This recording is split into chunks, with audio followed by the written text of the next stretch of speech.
SBC presenta. ¿Te has preguntado por qué algunos eventos en la Tierra nos resultan aún inexplicables o desconocidos, a pesar de que la especie humana lleva más de 200.000 años sobre el planeta? Esta noche, SBC Radio, con la conducción del ingeniero Horacio Muñoz, te llevará en una jornada de exploración a través de los misterios y enigmas que al paso del tiempo y la historia han dejado a los estudiosos y eruditos sin respuestas y con interrogantes. Demos paso pues al tema de esta noche. Comencemos. Muy buenas noches. Sean bienvenidos a un nuevo episodio de la Galería del Misterio Musical. Nuevamente les presentaremos un tema lleno de misterio y enigmas sin respuestas lógicas. El episodio de hoy tendrá, como es tradicional, dos intermedios musicales con la música de una leyenda del rock que hemos elegido de la Galería Musical de SBC Radio. Soy su anfitrión Horacio Muñoz y esta noche les presentaremos la primera parte de los casos de desaparición de personas que han causado un impacto significativo en la opinión pública desde el momento que se dieron a conocer. No olviden que pueden ver la repetición de esta emisión por nuestro portal corporativo de YouTube, @SBC Corporativo, inmediatamente después de terminar esta transmisión por SBC Radio. Les recordamos que los casos que vamos a exponer son presentados por la Galería del Misterio Musical como una investigación periodística y los hechos expuestos no representan las opiniones de SBC Radio. Como siempre, serán nuestros radioescuchas quienes tendrán las conclusiones finales al terminar el episodio. Millones de personas a lo largo de la historia han desaparecido misteriosamente. Algunos eran famosos cuando desaparecieron y se volvieron aún más legendarios después de estos hechos. Otros, en cambio, alcanzaron la fama simplemente por la enigmática desaparición. Aunque envueltos en leyenda, los hechos de estos casos siguen siendo desconcertantes y la mayoría de ellos siguen sin haberse resuelto. Demos paso a los casos de desapariciones misteriosas más impactantes al paso de los años que siguen provocando preguntas sin respuesta. La desaparición de Amelia Earhart. En la década de 1920, las hazañas aéreas y la defensa de los derechos de la mujer habían convertido a la ex estudiante de medicina Amelia Earhart en una celebridad internacional. Fue la primera mujer que sobrevoló el Atlántico sin escalas 5 años después que Charles Lindbergh. Fue una de las pioneras de la aviación comercial en Estados Unidos, impartió clases de ingeniería aeronáutica y creó la primera escuela de pilotaje para mujeres. Desde la infancia, Amelia Earhart mostró un estilo independiente que incluía llevar un álbum de recortes sobre mujeres exitosas. Tomó un curso de reparación de automóviles y asistió a la universidad, pero no llegó a graduarse. A lo largo de su vida, Earhart nunca vivió mucho tiempo en el mismo lugar. Tras descubrir el placer de volar, llegó a considerar el avión como su verdadero hogar. Continuamente se retaba buscando imponer nuevos récords. Por eso Amelia se propuso imponer un nuevo récord de ser la primera mujer en dar la vuelta al mundo piloteando un avión. El destino le tenía preparada la fama por este viaje, pero no por terminarlo con éxito, sino por el desenlace de su desaparición misteriosa en pleno vuelo. Amelia Earhart despegó el 20 de mayo de 1937 desde Oakland, en California, en su viaje junto a su navegante Fred Noonan. Después de unas escalas, ambos desaparecieron el 2 de julio, luego de su despegue en Papúa Nueva Guinea, para hacer un agotador vuelo de un poco más de 2.485 millas. Debían recargar combustible en la isla de Howland, pero nunca llegaron. La noticia de su desaparición y de los primeros días de búsqueda apareció en los principales periódicos del mundo. El 11 de julio, ABC se preguntaba: ¿hay nuevas señales de Amelia Earhart? La noticia firmada en San Francisco destacaba lo siguiente: la estación de telegrafía sin hilos de la isla de Howland anuncia que el guardacostas Itzha ha recogido unas señales que proceden de la aviadora y que contienen nuevas indicaciones sobre la posición del avión. Parece encontrarse al noroeste de la isla. Era la primera pista de esta historia que todavía permanece abierta. 4 días más tarde, sin embargo, este mismo periódico echaba por tierra toda esperanza. Búsqueda infructuosa de la aviadora Amelia Earhart, anunciaba el titular. El presidente Roosevelt había movilizado a 6 buques y 66 aviones para localizar a Amelia Earhart, pero la búsqueda, que duró 2 semanas, fue infructuosa. Los 60 aviones regresaron a bordo del portaaviones Lexington sin haber encontrado el menor vestigio. Parece estar fuera de dudas la trágica suerte de la aviadora desaparecida hace 11 días, añadió ABC. La teoría comúnmente extendida es que el avión de Noonan y Earhart tuvo dificultades en el Océano Pacífico. Muchos expertos y aficionados han intentado resolver la extraña desaparición a lo largo de los años, pero el misterio de Earhart y Noonan sigue sin explicación hasta el día de hoy y es uno de los misterios en la historia de la aviación y el tema de decenas de libros, películas y fuentes de las más extrañas teorías. La hipótesis con más fuerza es la que considera que Earhart, de 39 años, y Noonan, de 44, sufrieron escasez de combustible y abandonaron el bimotor Lockheed L-10 cerca de la isla Howland. La Marina de Estados Unidos buscó el avión y a los pilotos, pero no encontró rastro. La postura oficial del gobierno estadounidense ha sido que Earhart y Noonan cayeron con su avión. Desde entonces, las teorías han derivado hacia lo absurdo, incluyendo la abducción de extraterrestres o que Earhart vivía en New Jersey bajo un alias. Otros especulan que ella y Noonan fueron ejecutados por los japoneses o que murieron como náufragos en una isla. Una última teoría es que Earhart y Noonan, incapaces o tal vez sin intención de encontrar la isla Howland, se dirigieron al norte a las Islas Marshall, controladas por Japón, donde fueron tomados como rehenes por los japoneses, posiblemente como espías estadounidenses. Algunos creen que ambos pilotos finalmente murieron, mientras otros creen que Earhart y tal vez Noonan regresaron a Estados Unidos con nombres falsos después de negociaciones entre el gobierno nipón y el norteamericanos. Según una teoría, Earhart adoptó el nombre de Irene Craigmile y se casó con Guy Boland y se convirtió en Irene Boland, quien falleció en Nueva Jersey en 1982.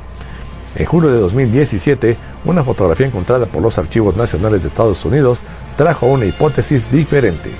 Al dar indicios de que Amelia podría haber sobrevivido después de que su avión se estrellara, según informó la NBC, la imagen respaldó la teoría de varios investigadores, según las cuales la piloto no falleció en el mar, sino que fue capturada o detenida por las autoridades japonesas y trasladada a las Islas Marshall. En ella se puede ver a una mujer con el pelo corto, rasgo distintivo de la aviadora, vestida con pantalones y sentada de espaldas en un muelle de las Islas Marshall, cerca de un hombre muy parecido a su copiloto, Fred Noonan.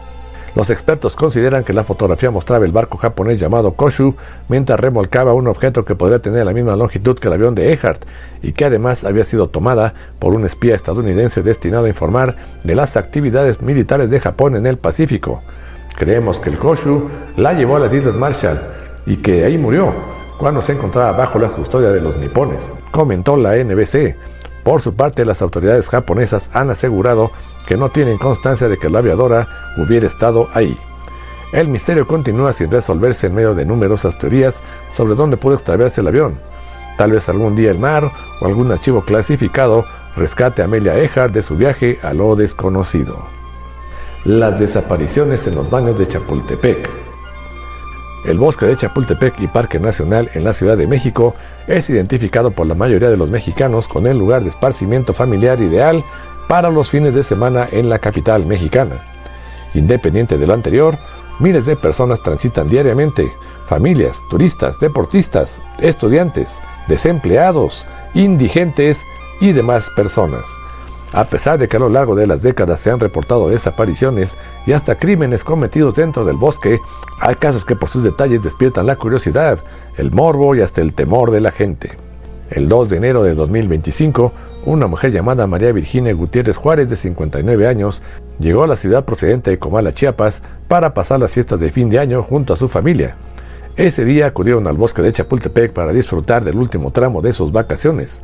En un momento del paseo, María decidió ir al baño acompañada de su hija Gabriela. Ambas entraron a los sanitarios públicos de la primera sección del bosque. Según lo que Gabriela relató, después de salir notó que su madre estaba tardando mucho, así que comenzó a llamarla. Sin embargo, esta ya no respondió. Pensó que tal vez ya había salido, aunque no la había escuchado en ningún momento. Afuera les esperaban otros familiares que comentaron en ese momento que nunca perdieron de vista la entrada de los baños y asimismo nunca vieron salir a la señora María Virginia Gutiérrez. El pánico comenzó a envolver a la familia y comenzaron a recorrer los alrededores, pero María no estaba. Había desaparecido. Lo más inquietante es que estos baños solamente cuentan con una entrada y salida. No hay accesos alternos, rutas de emergencia o salidas traseras. Para cualquier persona, incluso para algún desorientado, salir del lugar sin ser visto resultaría sumamente difícil. Sin embargo, eso fue lo que aparentemente ocurrió. Desesperados, los familiares comenzaron a ampliar la búsqueda a las afueras del bosque. Pidieron ayuda. Preguntaron por María. Sin embargo, nunca encontraron respuestas. Se dio entonces aviso a las autoridades y la Comisión de Búsqueda de Personas de la Ciudad de México emitió una ficha oficial. Se detalló que María Virginia vestía blusa negra de manga larga, pantalón flojo morado, tenis negros y una gorra café. Tenía el cabello teñido de rojo, cicatrices en los brazos y varios lunares visibles, pero a pesar de la difusión en los medios, no hubo avances inmediatos.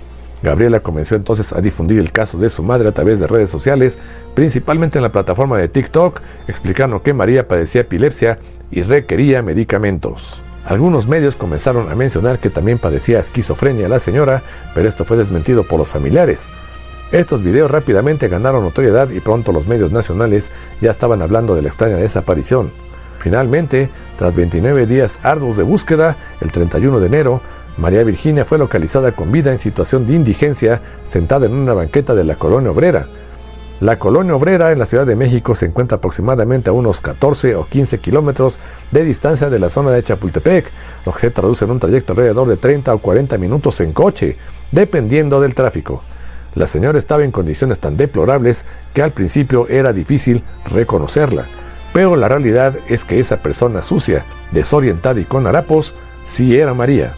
Aparentemente la mujer había caminado desde Chapultepec hasta el centro de la ciudad desorientada.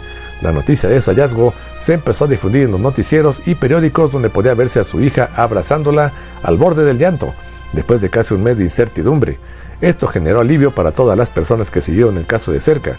Sin embargo, debido a la difusión de esta extraña desaparición, muchas personas comenzaron a señalar un extraño patrón repetitivo. De repente salieron a la luz otros casos que informaban que esta no era la primera vez que ocurría algo así. Sin embargo, el caso alterno que más destacaba era la mención de una historia y una persona.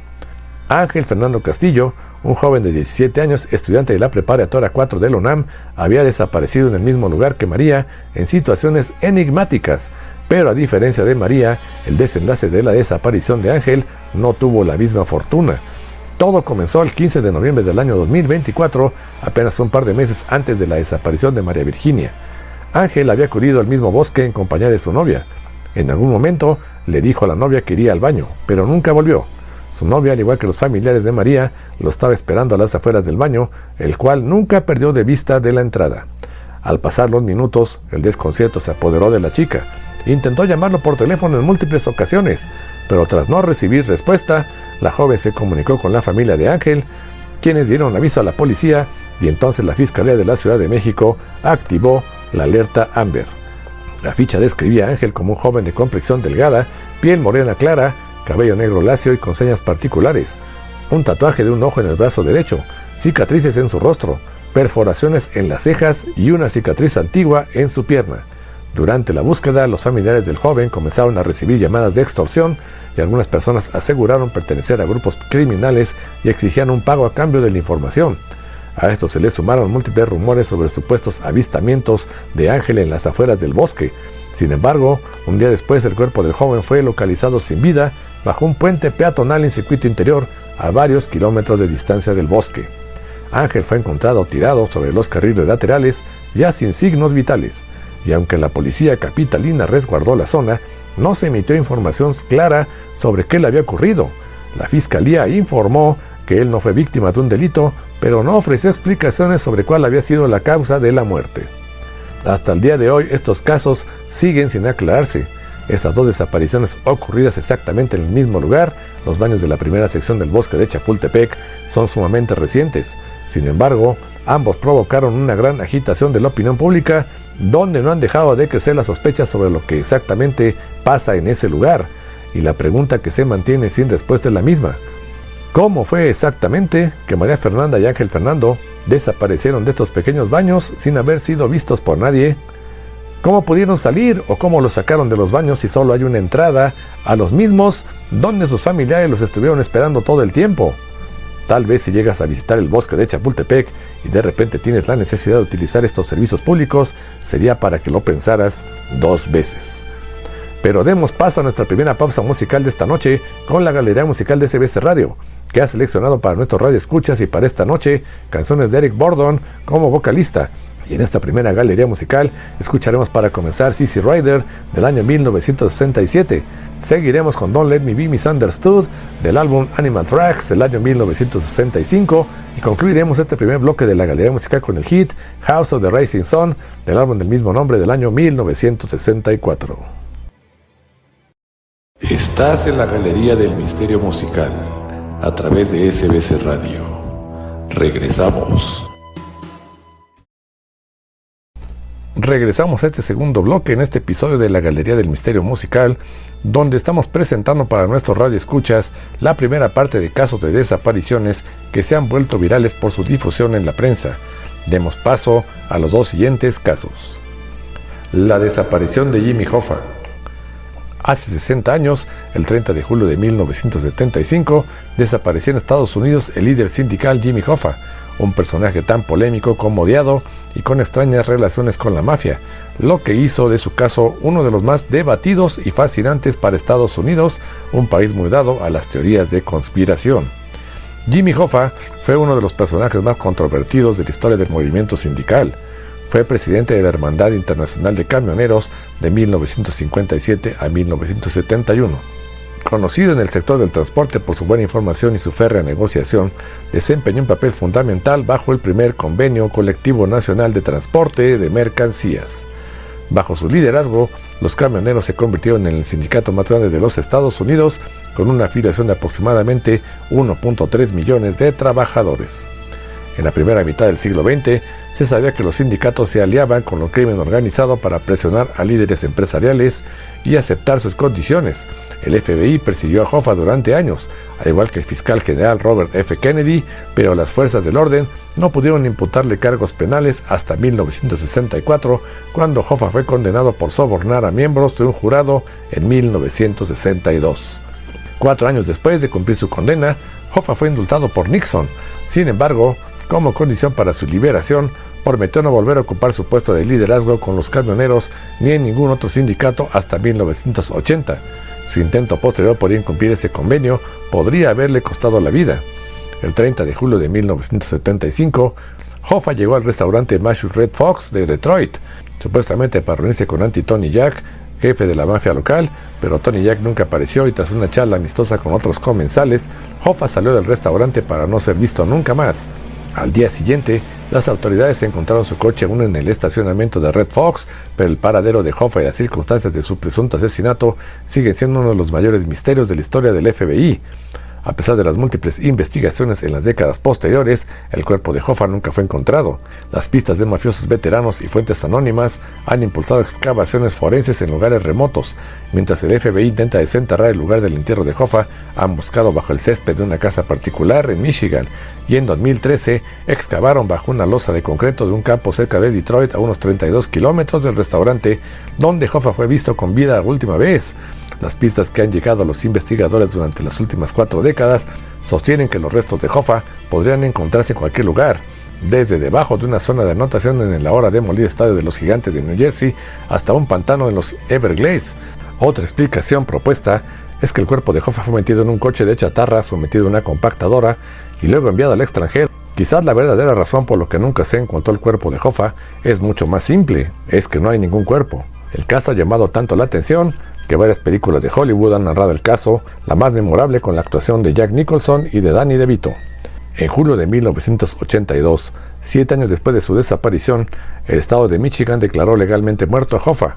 Ya en ese entonces, las teorías sobre su muerte se habían vuelto casi una leyenda, y cada una era más disparatada que la otra. El último tramo de su misterio se recorrió cuando en el año 2012, en el estacionamiento de una casa cerca de Detroit, se encontró una anormalidad debajo del suelo. El FBI pasó meses investigando la vivienda, pero al final llegaron a la misma conclusión que en otras ocasiones. La anomalía no era el cuerpo de Hoffa. La realidad es que sus restos nunca han aparecido, lo que sigue alimentando la desbordante imaginación de los estadounidenses en los casos criminales no resueltos. La desaparición de Gabriela Rico Jiménez. Un caso que se volvió viral en la ciudad de Monterrey ocurrió en el año 2009. El caso de Gabriela Rico Jiménez está envuelto en una nube de confusión y teorías que no importa cuánto tiempo pase, siguen causando la misma curiosidad que el inicio. En agosto del año 2009, una joven de 21 años fue captada en un noticiero de Monterrey, gritando acusaciones contra élites y afirmando que eran responsables de prácticas tan macabras como el canibalismo. Además de sus alocuciones, se refirió al deceso de una persona de apellido Muriño, a quien la gente relacionó con el exsecretario de Gobernación de Felipe Calderón, quien falleció en un accidente aéreo el 4 de noviembre de 2008. En concreto, una cuenta de Twitter que se caracteriza por publicar historias de terror, misterio e intriga, fue la que volvió a enfocar la atención de miles de internautas en la historia de Rico Jiménez. El nombre de Gabriela Rico Jiménez acaparó titulares en México y el mundo. La joven de 21 años fue grabada saliendo de un hotel de lujo de Monterrey, visiblemente alterada y haciendo acusaciones extremas contra miembros de la élite. Se la pasó gritando cosas como «comen humanos», «esto lleva 1 año y 4 meses», «dio todo este tiempo tocando puertas a puertas», cosas que dejó a todos pensando si realmente había toda una red criminal detrás de los hombres más ricos de México. Mencionó un tal Muriño, dando a entender del accidente del exsecretario y dio a entender que todo fue provocado. Incluso mezcló referencias a reinas internacionales o incluso a Mickey Mouse, como si quisiera decir algo sobre todas las figuras poderosas del mundo. El video, que rápidamente se volvió viral, mostraba a Gabriela pidiendo su libertad y denunciando que había sido retenida contra su voluntad. La escena frente al hotel se volvió viral por lo caótico. Gabriela tiraba puertas, gritaba sin parar y la policía tuvo que intervenir. Se reportó que un día antes ya había sido arrestada por escándalo en la vía pública, pero luego quedó libre. Veamos a continuación el video que se volvió viral.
Después de las escenas tomadas en el video, fue trasladada en un vehículo policial y, según versiones de la época, ingresada al Hospital General.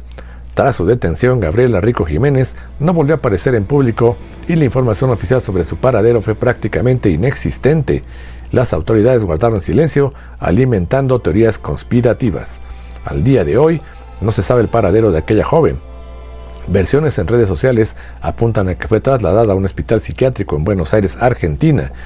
En tanto, otras dicen que fue vista con un hombre de aproximadamente 80 años deambulando por las calles de Monterrey sin saber su destino ni el lugar de donde vivían.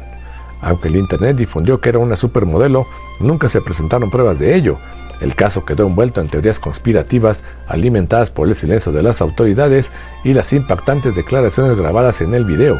Algunos creen que Gabriela logró escapar de una red de trata, que fue víctima de abuso físico, psicológico y drogas durante años. Su vida le habría dejado deshidratada, paranoica y luchando contra sus propios fantasmas. Algunos creen que lo que vimos en el video no es cualquier cosa, sino la suma de varios traumas y una vida llena de miedo que se transformó en crisis cuando logró salir. Otros van más allá y dicen que su presencia en ese lugar no fue casual, sino que realmente estaba mostrando a todo el mundo en donde la tenían secuestrada, algo que la policía o los medios taparon por temor o por intereses económicos. Gabriela Rico Jiménez al parecer nació en 1988, pero nadie parece tener un registro oficial después del video viral. En 2017 apareció una nota en el Ayuntamiento de Monterrey que mencionaba una mujer con el mismo nombre, que apareció deambulando sin identificar y llevada al trabajo social, pero nadie pudo confirmar si era la misma persona del escándalo. Empezaron a surgir versiones que la ubicaban internada en la colonia Alborada, en Argentina, pero esa pista tampoco tiene mucha credibilidad, pues no hay pruebas de que hubiese sido trasladada, ni que hubiese salido con consentimiento o condena judicial. Es probable que simplemente vieron su nombre y lo vincularon a un centro psiquiátrico señalado por abusos.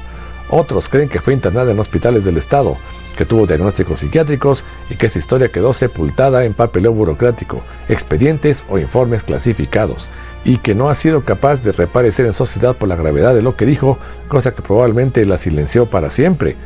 Tras 16 años después de aquel 2009, nadie sabe realmente dónde está Gabriela, no hay redes sociales registradas a su nombre, ni entrevistas ni documentos públicos. Nadie ha confirmado si vive o si murió, si sufre o si se recuperó, y tampoco existe registro que confirme acusaciones, detenciones o su internación. Dejó de ser la loca del hotel y se convirtió en un mito, un símbolo urbano que habla del miedo y del poder. Quizá algún día salga de nuevo a explicar qué fue lo que le pasó, o tal vez nunca más sabremos de ellas. No hay forma de saberlo realmente. Este sigue siendo un caso de desaparición muy extraño y comentado en la cultura digital, dividiendo opiniones entre quienes creen que fue víctima de un complot y sus acusaciones pudieron ser reales, y quienes piensan que atravesaba una crisis personal. Pero la pregunta que sigue comiéndonos la cabeza es: ¿acaso fue todo esto real? Pero llega por lo pronto el momento de hacer la segunda pausa musical para dar paso a la apertura de la galería musical de CBC Radio, que esta noche tenemos canciones de Eric Burdon que ha grabado con distintas agrupaciones. Para este segundo bloque abriremos la galería con Sky Pilot del álbum The Twain Shale Meat del año 1968. Posteriormente escucharemos We Gotta Get Out of This Place del álbum Animal Tracks del año 1965 y cerraremos este segundo bloque con It's My Life del álbum House of the Rising Sun del año 1964. No te despegues de CBC Radio, porque siguen los enigmas. Continuamos en la Galería del Misterio Musical, donde estamos presentando para nuestros radioescuchas este episodio, que es la primera parte sobre desapariciones misteriosas que han dejado a los investigadores con mayores dudas entre más investigan los hechos. Demos paso entonces a los dos últimos casos de esta noche. La desaparición del avión Cuatro Vientos. En junio de 1933, la desaparición del avión Cuatro Vientos, una aeronave fabricada en Barcelona, España, conmocionó al mundo de la aviación. El primer cuarto del siglo XX fue una época en la que la aviación basó su desarrollo mediante el trazado de rutas entre diferentes países y regiones a nivel intercontinental que ponían a prueba la aerodinámica, así como las capacidades de la entonces naciente industria aerodinámica.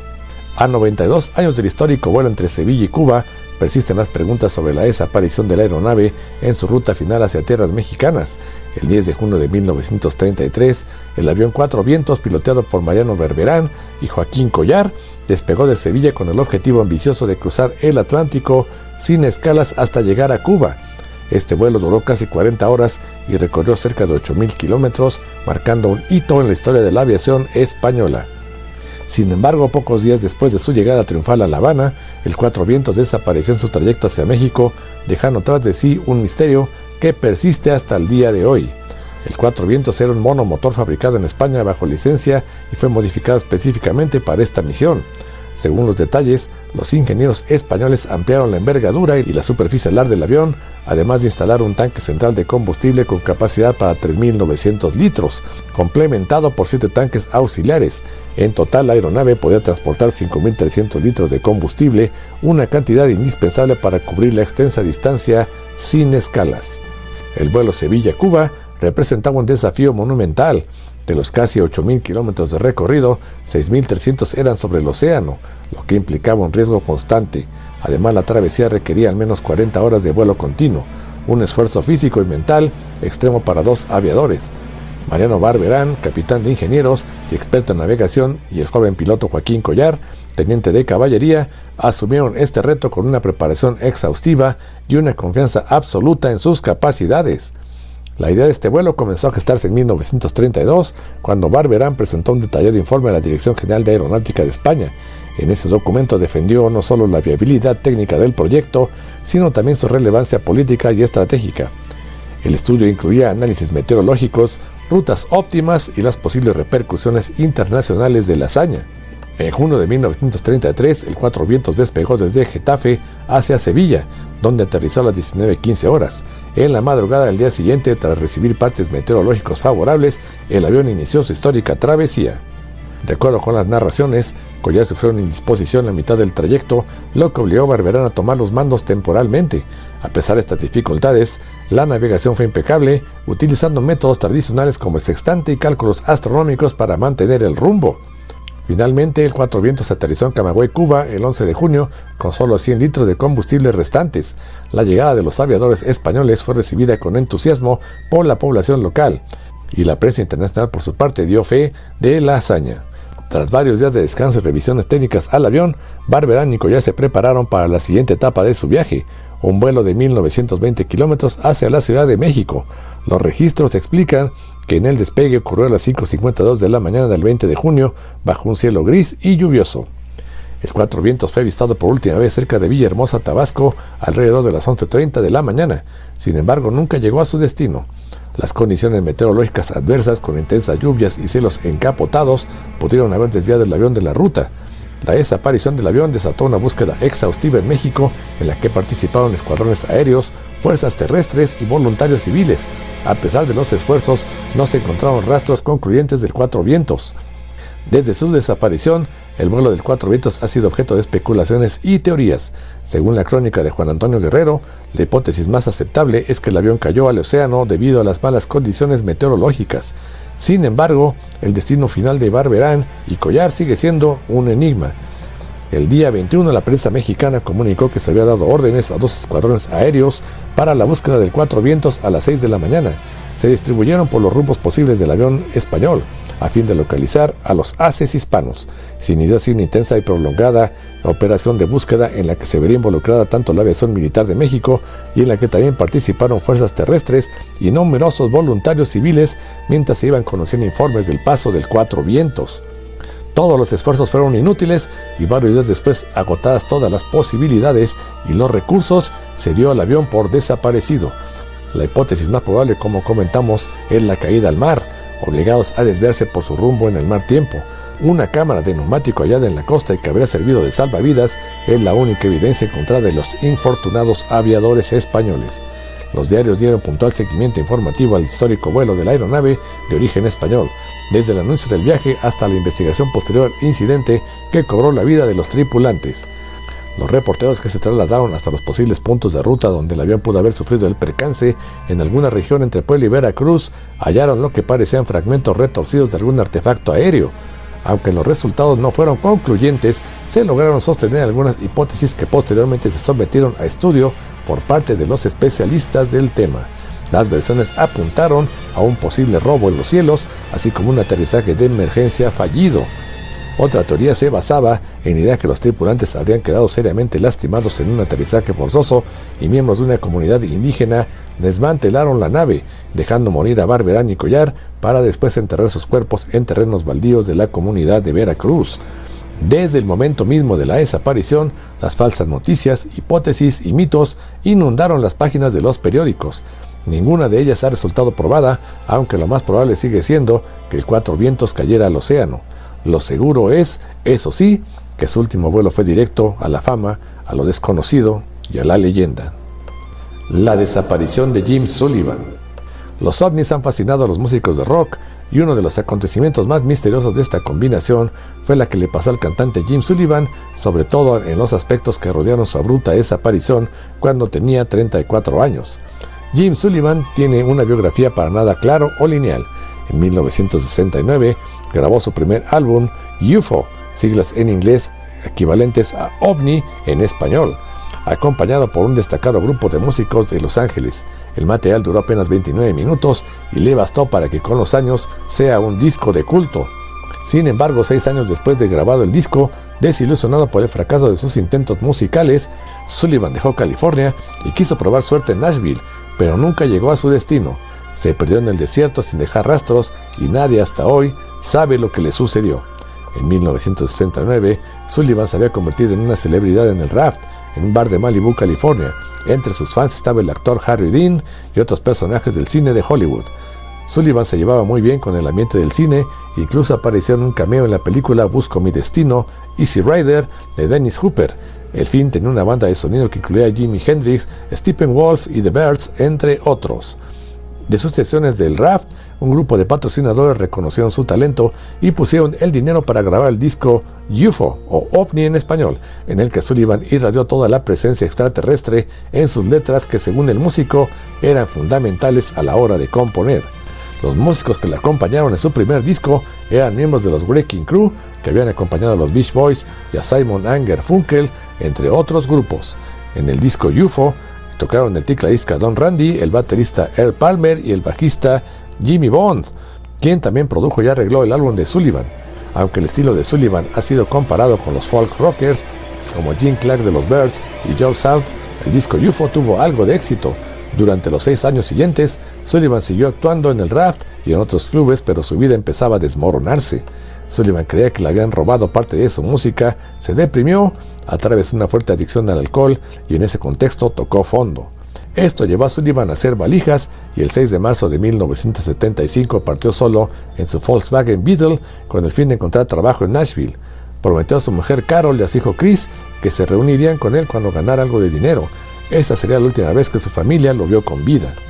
El día anterior, una patrulla de policía de Nuevo México, alertada por la manera errática con la que conducía el Volkswagen Escarabajo, le dio un alto. Tras comprobar que Jim no estaba borracho sino agotado, después de más de 15 horas de conducción, le aconsejaron que buscara una habitación en el primer motel y descansara. Sullivan se dirigió al motel La Mesa de Santa Rosa y pidió una habitación, aunque todo apunta que no llegó a pernoctar en ella. A la mañana siguiente fue visto a unos 42 kilómetros del motel y desde ese momento nunca más se supo de él. Poco después se encontró el automóvil con su documentación, dinero, algunos objetos personales, su guitarra y una caja de discos que siempre llevaba consigo para vender en las actuaciones. Otras versiones, las más extendidas y sin duda más inspiradoras, sostienen que los extraterrestres, una de las pocas criaturas que compraron el disco de Jim Sullivan, habrían escuchado el tema UFO y habrían decidido abducirlo para llevárselo con ellos. Si ese hubiera sido el caso, ahora Sullivan es el que está entre las estrellas triunfando. En 1998, un grupo de cineastas integrado por Jennifer Mass, Mel Eslin y Matt Sullivan, quien no pertenece a la familia del músico, intentó saber qué sucedió y recorrió a Estados Unidos para seguir los pasos del cantante. Hablaron con sus amigos, compañeros de profesión y familiares. El manager de Sullivan, Robert Buster Ginger, declaró días después que durante la madrugada de una larga noche estuvo hablando acerca de lo que haría si tuviera que desaparecer. Jim le dijo que se adentraría en el desierto y no volvería jamás, confesó Ginger. Estas palabras del manager junto a las letras del disco UFO, que estaban plagados de referencias a los ovnis y al desierto, llevaron a muchos seguidores a cristalizar la hipótesis como única explicación posible del misterio, la abducción extraterrestre. Probablemente murió solo en medio del desierto y eso es algo que la mayoría de nosotros probablemente no querríamos comprender. Tal vez Jim Sullivan se la pasó mirando al cielo ante la increíble vista que tenía ante sí. No se puede evitar sonreír al pensar que está en un viaje interestelar más allá de nuestra comprensión, y de ese modo el rockstar se desvaneció para siempre. Hemos llegado al final de este interesante episodio en esta noche en la Galería del Misterio Musical. No olviden contactarnos a través de nuestras redes sociales para todos sus comentarios, sugerencias y dudas. Los invitamos a suscribirse a nuestras redes sociales.